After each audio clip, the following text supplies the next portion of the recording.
Get out, David. You're fired. We own your code anyway, my boss sneered. 2 weeks later, their $10 million banking network went completely black to understand how a multi-million-dollar fintech company ended up in complete darkness, with its executive team begging a single back-end developer in a quiet suburban living room in Austin. You have to go back 3 years. FinFlow Systems was an absolute mess when I first walked through their doors in downtown Austin. The office smelled of stale energy drinks, whiteboard markers, and corporate panic. They were trying to build a payment gateway for regional banks, but their core routing engine was a disaster. Every time the transaction volume peaked at noon, the database queries choked, transactions timed out, and banks threatened to pull their contracts. The developers they had at the time were fresh out of boot camps, trying to patch a leaky boat with duct tape. They did not understand the complexities of database connection pools, thread allocation, or network latency. They were just throwing more virtual servers at the problem, racking up massive monthly bills in the AWS cloud while the core system continued to buckle under the weight of real-time transactions. I was hired as a senior backend engineer. At 45, I had seen enough corporate tech cycles to know that when a company is desperate, you have all the leverage. I told Harold Sterling, who was then just a stressed-out founder trying to secure a Series A funding round, that I could fix their routing issues, but I was not going to give away my proprietary code for free. Years before joining FinFlow, I had spent my nights and weekends developing a custom transaction orchestration engine under my personal business entity, Vance Technologies LLC. I called it the VanceSync API. It was a highly optimized middleware designed to parse, validate, and route financial transaction messages following the strict ISO 2022 banking standard. It was fast, secure, and completely independent of any specific company's database structure. It was my intellectual property, and I had registered the copyright with the United States Copyright Office. I had spent countless hours optimizing the message serialization, ensuring that it could handle tens of thousands of concurrent banking requests without a single millisecond of unnecessary overhead.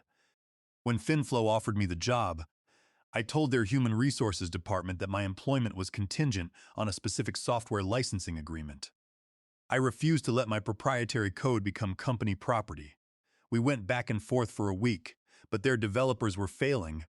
The system was crashing daily, and Harold was desperate to show a working product to his venture capitalist investors.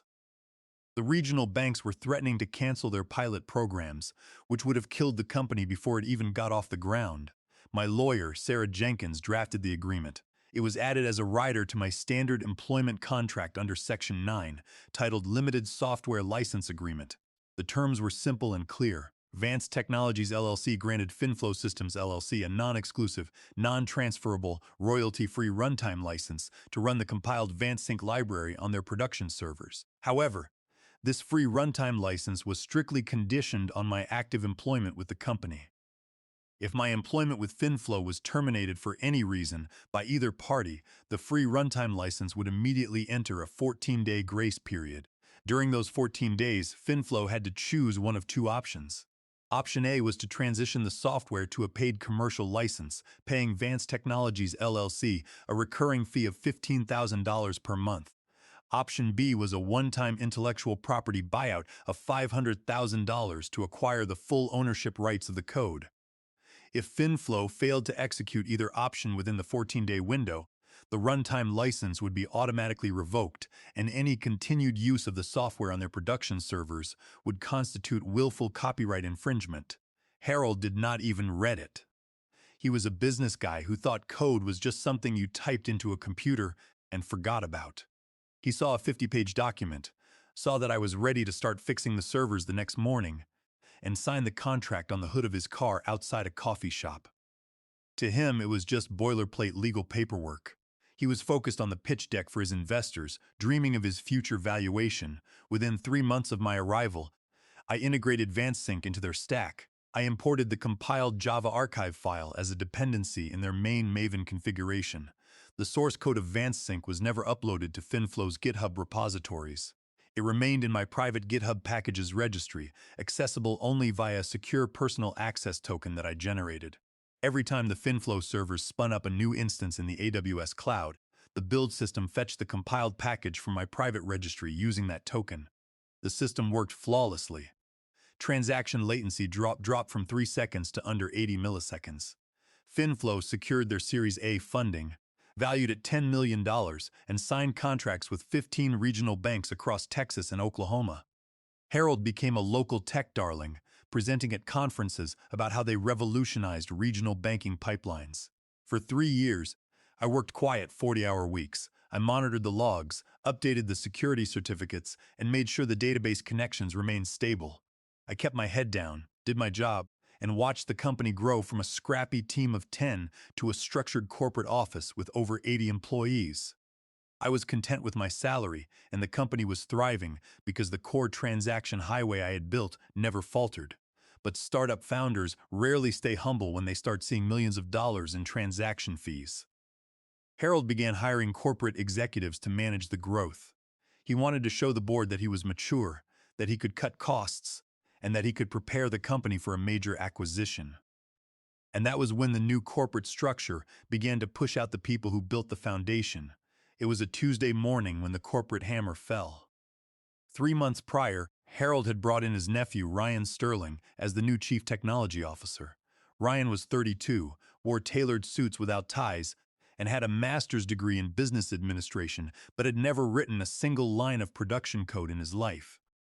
He spent his first few weeks running audit reports, introducing new project management tools that nobody wanted, and talking loudly in meetings about headcount optimization and leveraging low-cost offshore talent pools. I knew I was on his radar. I was the highest-paid engineer on the back-end team, earning a base salary of $180,000.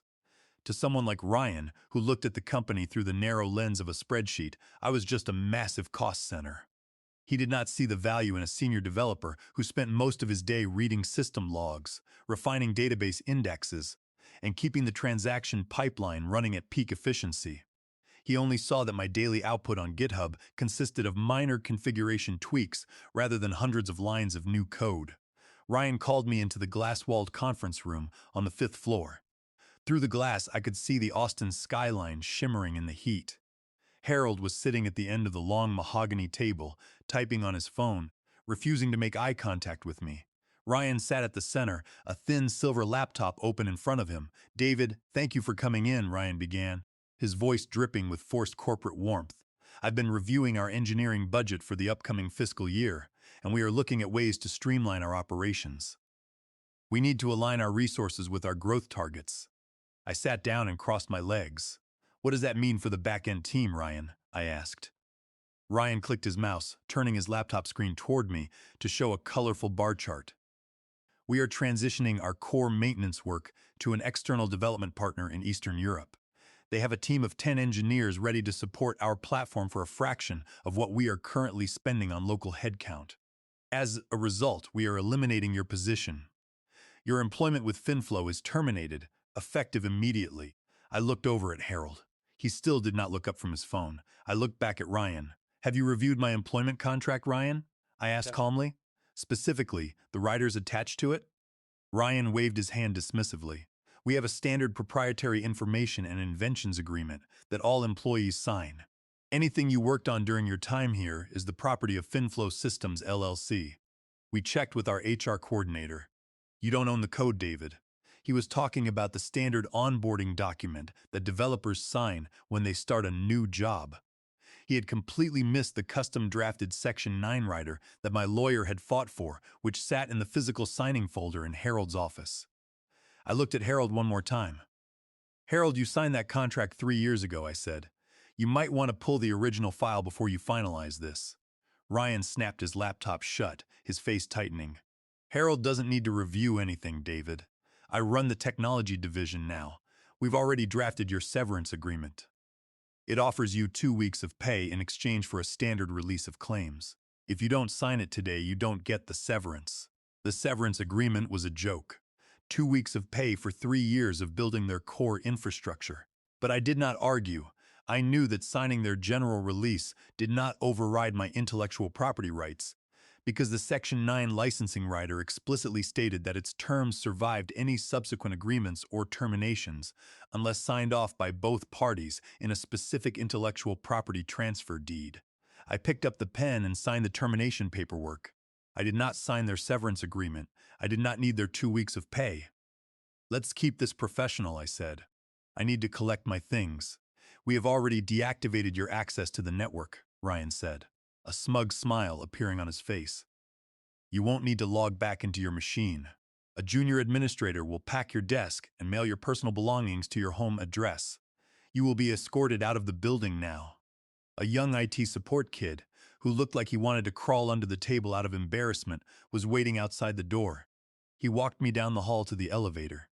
Before I stepped inside, I reached into my pocket, pulled out my laptop, and slid my hardware security token out of the USB port. It was my personal UB key, the physical key that authorized my admin access to the deployment pipelines. I slipped it into my pocket, walked out of the lobby, and drove home in the quiet of the morning. By the time I reached the parking lot, my corporate email was dead. My access to the team's Slack channel was gone. To the rest of the engineering team, I had simply vanished from the directory. I sat in my truck, turned on the engine, and dialed Sarah Jenkins' office number. Sarah, I said when she answered, they just fired me. Did they mention the license? She asked. No, I replied. The new CTO doesn't even know it exists, and Harold was too busy checking his stock prices to care. Sarah let out a quiet laugh. All right, she said. I'll prepare the formal notice of license expiration. Enjoy your afternoon, David. The clock is ticking for them. Back in my home office in Austin, I spent the afternoon enjoying a quiet cup of tea while looking at my personal computer setup. I opened my developer terminal and logged into my private GitHub account. The core engine of FinFlow's transaction router was a compiled dependency called VanSync Core Router. It was listed in their Maven pom.xml configuration file, pointing to my personal package registry. I navigated to my developer settings, selected the active personal access token that I had generated for FinFlow 3 years ago, and clicked Revoke. Just like that, the bridge was cut. Any new server instances that FinFlow's build system attempted to launch in the cloud would no longer be able to pull the compiled code. The next time they ran a deployment script, the build would fail with a standard HTTP 401 unauthorized error. But the system currently running in production was still working, because the compiled archive file was already loaded into the active memory of their live AWS EC2 servers. However, I had built a protective safeguard into the VanSync code itself. Every Monday at midnight UTC, the library initiated a secure HTTPS call to a verification endpoint hosted on a personal AWS S3 bucket under my LLC, Vance Technologies. It was a simple license check. The server sent an encrypted payload containing the client ID, and my endpoint returned a signed configuration file that kept the routing engine active for another 7 days. I logged into my personal AWS console, navigated to the S3 bucket configuration, and deactivated the API key associated with FinFlow.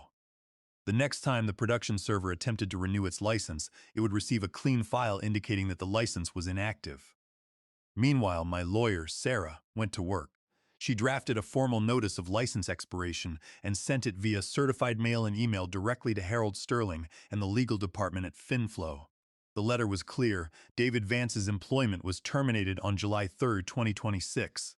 Under Section 9 of the employment contract, the runtime license for VanSync would enter a 14-day grace period, expiring at midnight on July 17, 2026. After that date, FinFlow must either pay the $15,000 monthly licensing fee or execute the $500,000 buyout. Otherwise, they must immediately cease using the software. Inside FinFlow's office, Ryan was busy presenting his transition plan to Harold. He had brought in Anton, the project manager from the offshore agency, via a Zoom call. Ryan wanted to show that the transition was seamless. Anton, go ahead and deploy the new logging features we discussed, Ryan ordered during a morning management meeting. Let's show the board that we are moving faster already. Anton cleared his throat. We attempted to run a test build of the staging environment this morning, Ryan, but the pipeline failed. We are getting a dependency resolution error. The build system is looking for a package named VanSync Core Router, but the registry credentials we were provided do not have access to it. Ryan frowned. Where is the source code for that router? Just pull it from our Git repository and compile it locally. Anton paused. We searched the entire company Git organization, he said. The source code for that library is not there. It's imported as a precompiled jar file from an external registry. We don't have the source code. Ryan's face flushed. He immediately called the IT administrator into the room. Did David delete our repositories before he left? He demanded. No, the IT admin replied, looking at his screen. We checked the logs. David's account was terminated at 10:15 a.m. There were no mass deletions, no unauthorized commits, and no suspicious data transfers. The repositories are exactly as they were last week. Ryan grabbed his phone and called my number. I was sitting on my patio, watching a pair of blue jays in the yard. I let the phone ring, watched the screen display Ryan Sterling, and let it go to voicemail. A minute later, Ryan sent a text message. David, we are experiencing a build issue with the transaction router. You need to provide the source code and the repository passwords immediately. Failure to do so will result in legal action. I forwarded the text to Sarah and went back to my tea. Desperate to bypass the issue, Ryan instructed Anton's team to download the compiled jar file directly from one of the active production servers, extract the contents, and rebuild the dependency locally. But I had anticipated this when I first integrated the software. The bytecode was heavily obfuscated. Anyone attempting to read the class files would see a maze of scrambled variable names and nested loops. More importantly, the library was configured with a digital signature check. The class loader verified that the jar file was signed with a specific private key held by Vance Technologies. If the signature was broken or modified in any way, the software threw a runtime security exception and terminated the execution. 12 days passed. FinFlow's legal department, likely assuming my lawyer's letters were just a standard bluff from a disgruntled former employee, did not respond. Ryan assured Harold that his offshore team was working on a replacement routing engine and that they would have it completed within the week. They did not understand that writing a transaction router that complied with the strict security protocols of 15 regional banks, including HSM encryption and ISO 2022 parsing, was not a weekend project. It had taken me 2 years of focused development to perfect. On July 17, at exactly 11:59 p.m., the 14-day grace period came to an end. The production servers at FinFlow made their weekly HTTPS call to my verification endpoint. The server received a signed payload confirming the license key was no longer valid. The system did not crash immediately. Instead, the VanSync library executed its built-in shutdown sequence. It completed the active transactions in the queue, refused to accept any new incoming banking requests, and wrote a clean repetitive error to the system logs. Error 403, runtime license expired. Contact Vance Technologies LLC. Then the core engine went quiet. On Monday morning at 8:00 a.m. Central Standard Time, the regional banks across Texas and Oklahoma opened their doors. Almost immediately, the transaction queues began to fill. Thousands of payroll direct deposits, commercial wire transfers, and retail payment checks were pushed into the FinFlow payment gateway. But instead of routing smoothly to the Federal Reserve Network in under 80 milliseconds, the transactions hit a brick wall. Every single request was rejected. The gateway returned a generic error code, 503 service unavailable. By 8:30 a.m., the operations room at FinFlow was in complete chaos. The large monitoring dashboards that usually showed green lines of successful transaction flows were lit up in flashing red. The customer support phone lines were ringing off the hook. "This is the Vice President of Operations at Texas First National Bank." A caller screamed at a junior support rep. "Our morning ACH batch of $4.2 million just bounced back. If this gateway is not active in 1 hour, we are declaring a breach of contract and pulling our capital from your platform." Ryan Sterling was pacing in the middle of the engineering floor, sweat soaking through his tailored shirt. He was shouting into his headset at Anton, who was calling from Europe. "What do you mean you can't bypass it?" Ryan yelled. "Just comment out the license check in the code and redeploy." Anton's voice was tense. "We cannot compile the code without the original dependency, Ryan. And we cannot modify the compiled jar file running on the production server because the server's hardware security module rejects any package that does not match David's signature. If we try to force a raw build without it, the entire system crashes on startup. We are locked out of the routing logic completely." Ryan threw his headset onto the desk. He pulled out his personal phone and dialed my number. I was sitting in my living room, checking my email. When my phone rang, I let it ring 3 times before I picked up the call. Ryan screamed into the line, his voice cracking with rage. "What the hell did you do to our servers? The system is down." I kept my voice slow and level. "Good morning, Ryan. I haven't touched your servers. In fact, your junior IT administrator can confirm that my access credentials were deleted 2 weeks ago." Don't play games with me, Ryan yelled. You installed a backdoor. You sabotaged our software. We are losing thousands of dollars every minute. I'm calling the police. I'm contacting the FBI. We will prosecute you under the Computer Fraud and Abuse Act. I took a sip of my coffee. Ryan, there is no backdoor and there is no sabotage.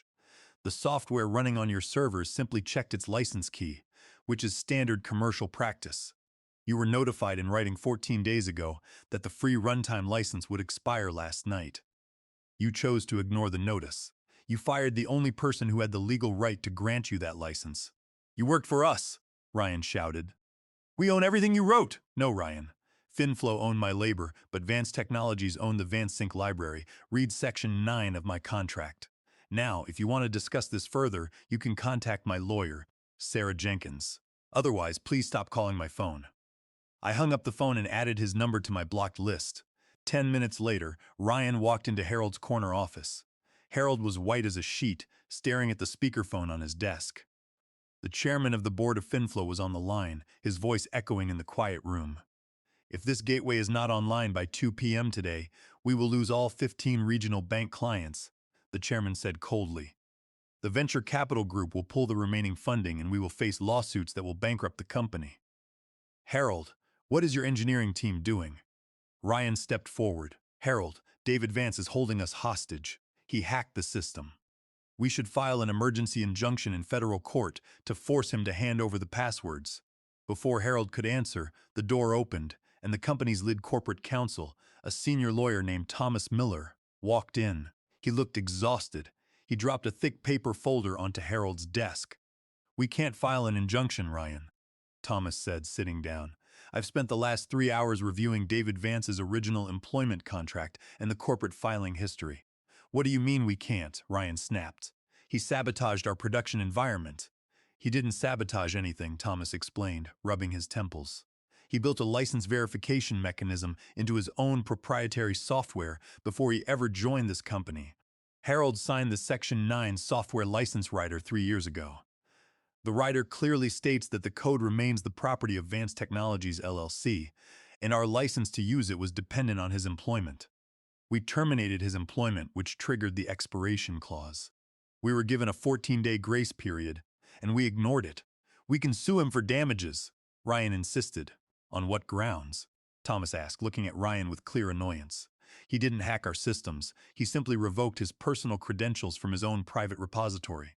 He has no legal obligation to provide us with free software. If we continue to run his code right now without a valid license, we are committing willful copyright infringement under federal law. If they file for an injunction, a federal judge will shut down our entire system legally. David Vance has us in a corner, and he knows it. Harold looked up from his desk, his eyes hollow.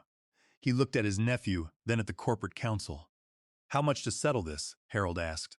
The contract specifies a buyout of $500,000, Thomas said, plus whatever damages and severance his lawyer demands. Harold turned to Ryan.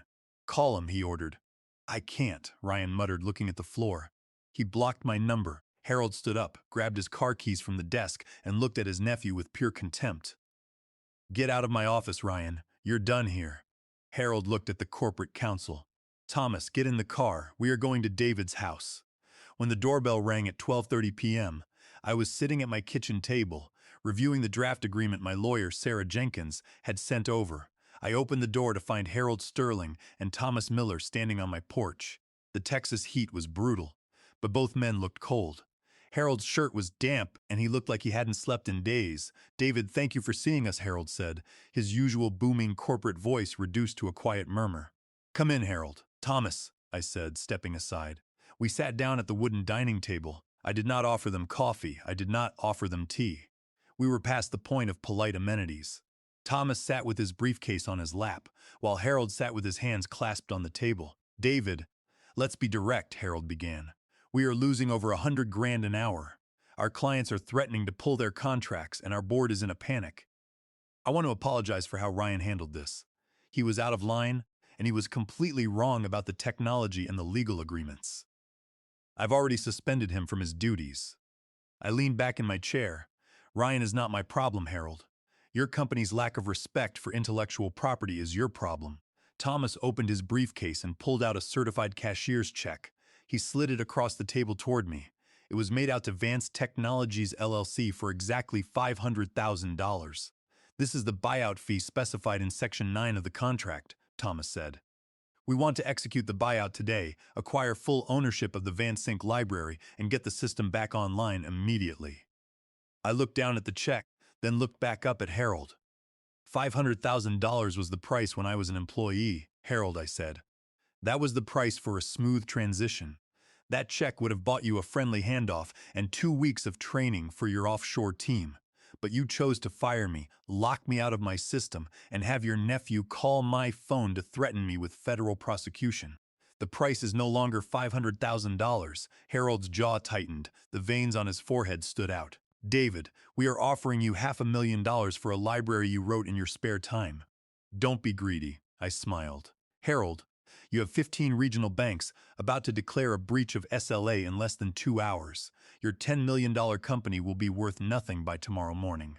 Your investors will sue you for breach of fiduciary duty. I am not being greedy. I am simply calculating the current market value of my software. What are your terms, David? Thomas asked, pulling out a legal notepad. He knew they had no time left. I slid a printed sheet of paper across the table. Sarah had drafted it earlier. The terms were non-negotiable. First, the $500,000 buyout fee for the VanSync API intellectual property. Second, immediate vesting of all 50,000 of my stock options, valued at the current valuation of $3 per share, totaling $150,000 in cash. Third, $150,000 in severance and wrongful termination settlement to resolve all potential labor claims. Fourth, the immediate and permanent termination of Ryan Sterling from FinFlow Systems LLC with a copy of the board resolution delivered to my lawyer within 24 hours. Fifth, a full mutual release of claims and a strict non-disparagement agreement, ensuring that FinFlow would never attempt to pursue legal action against me in the future. The total cash payment was $800,000. Harold stared at the paper. This is extortion, he whispered. This is contract law, Harold, I replied. You signed the agreement. You broke the terms. I am simply enforcing the consequences. You have 90 minutes before the banks start pulling their contracts. Harold looked at Thomas. Thomas looked at the paper, then back at Harold. He gave a slow, deliberate nod. Sign it, Harold, Thomas said quietly. If we don't, we won't have a company to save by dinner. Harold reached into his jacket, pulled out a pen, and signed the settlement agreement. Thomas signed as the corporate witness and stamped the document with the official notary seal he had brought with him. Once the signatures were dry, I opened my developer laptop on the table. I logged into my private registry, generated a new permanent license key file signed with my private cryptographic key, and uploaded it to the AWS S3 bucket. I turned my screen toward Harold. The system is active again, I said. I've sent the updated registry credentials to Anton's team. All they have to do is trigger a clean rebuild of the server instances. The dependency will resolve and the transaction pipeline will resume. Thomas immediately dialed Anton's number and gave the order. We sat in silence for 10 minutes.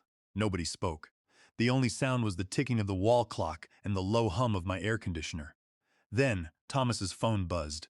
He looked at the screen, let out a long breath, and looked at Harold. The transaction queues are clearing, Thomas said. Latency is back to 75 milliseconds. The banks are confirming that the deposits are processing. Harold stood up, his face exhausted but relieved. He did not offer to shake my hand. He grabbed his copy of the signed agreement and walked out of the house, with Thomas following close behind. The next morning, the board of FinFlow Systems officially announced the departure of Ryan Sterling from the company. 3 days later, the $800,000 wire transfer cleared into my corporate bank account. I took a portion of that money and bought a small cabin in the Colorado mountains. I spent the next 6 months hiking, fishing, and enjoying the quiet. When I eventually returned to Austin, I did not look for another corporate job. I started Vance Tech Consulting, helping startups design secure, modular architectures, and always making sure their founders read the fine print before they sign.